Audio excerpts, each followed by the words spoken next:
Pidato Presiden Prabowo di hadapan para wakil rakyat menjelang hari peringatan kemerdekaan Republik Indonesia ke-80 sangatlah lengkap. Presiden Prabowo melaporkan pencapaian-pencapaian pemerintah di segala bidang selama 299 hari masa baktinya.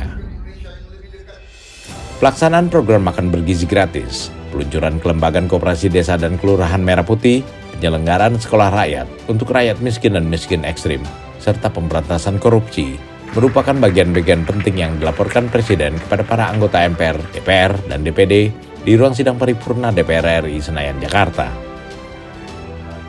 Presiden juga menyinggung penguatan Tentara Nasional Indonesia dan pengadaan alutsista yang dilakukannya untuk mengantisipasi situasi geopolitik global yang tidak menentu, meskipun Indonesia tetap menganut prinsip politik bebas aktif yang tidak berpihak ke blok manapun.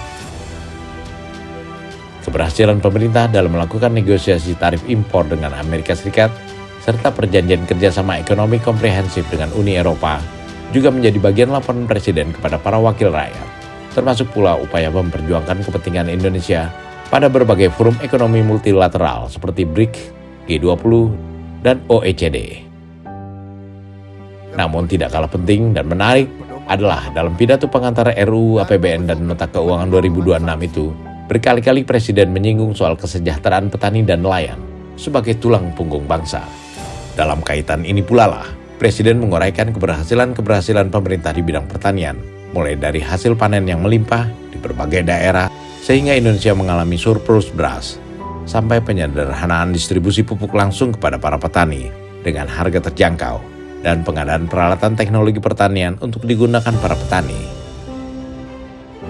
Semua itu dilakukan pemerintah dalam rangka mencapai ketahanan pangan, menyetop ketergantungan Indonesia terhadap impor pangan, dan menjamin rakyat Indonesia agar tidak mengalami kelaparan. Dan di balik itu semua, ada petani dan nelayan yang harus ditingkatkan kesejahteraannya, agar mereka kembali bangga menjadi tulang punggung bangsa. Kita ingin petani, nelayan kita kembali bangga menjadi tulang punggung bangsa, menjadi produsen makanan. Hidup petani dan nelayan kita harus baik, harus bagus. Untuk itu kita akan bangun dalam waktu yang secepat ini. Tahun ini juga kita harus mulai 1.100 desa nelayan. Tiap desa nelayan terdiri dari 2.000, kurang lebih 2.000 kepala keluarga. Berarti di situ akan hidup 2 juta kepala keluarga.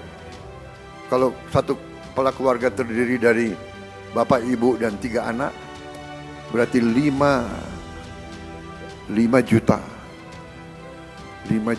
10 juta orang akan hidup dengan baik. Ini akan kita wujudkan dalam waktu dekat.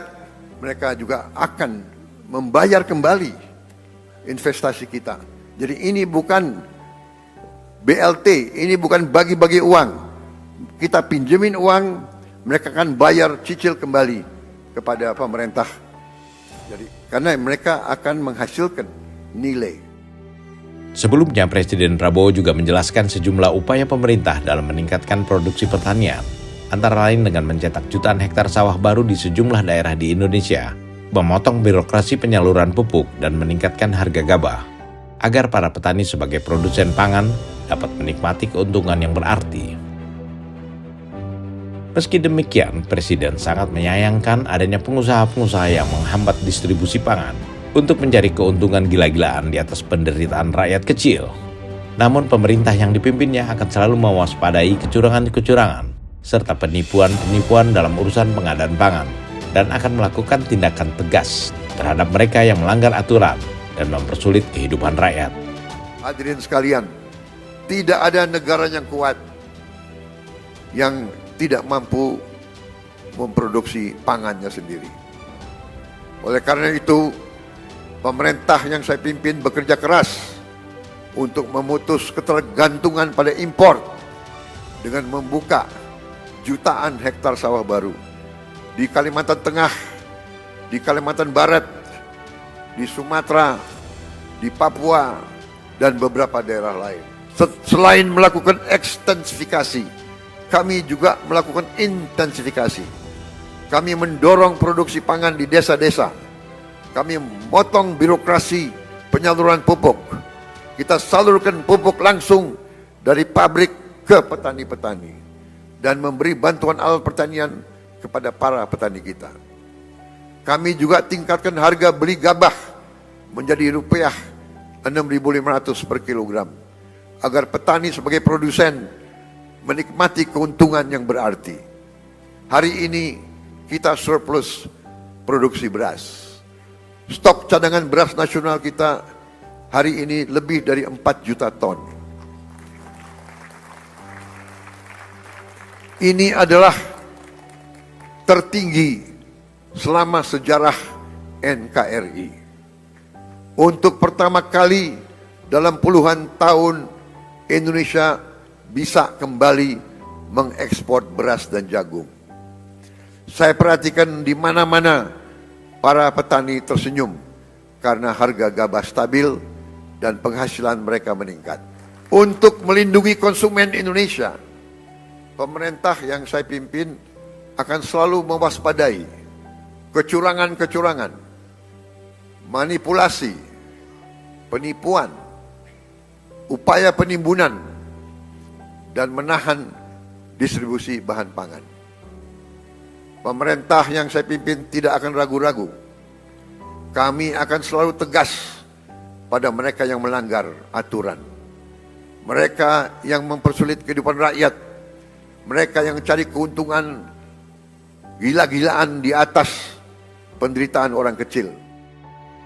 Uraian Presiden Prabowo Subianto ini secara tidak langsung menegaskan ucapan Joe Mota saat menyatakan pengajuan pengunduran dirinya dari jabatan Direktur Utama PT Agrinas Pangan Nusantara. Ketika itu, Joe Mota mengatakan bahwa Presiden Prabowo sangat serius dalam memperjuangkan kesejahteraan petani dan nelayan demi terwujudnya ketahanan pangan, sehingga memerlukan dukungan dari seluruh jajaran pemerintah dan seluruh masyarakat, karena ketahanan pangan merupakan hal yang paling utama dalam menegakkan kedaulatan dan ketahanan bangsa. Dan Indonesia, ujar Presiden Prabowo, harus bisa berdiri di atas kaki sendiri.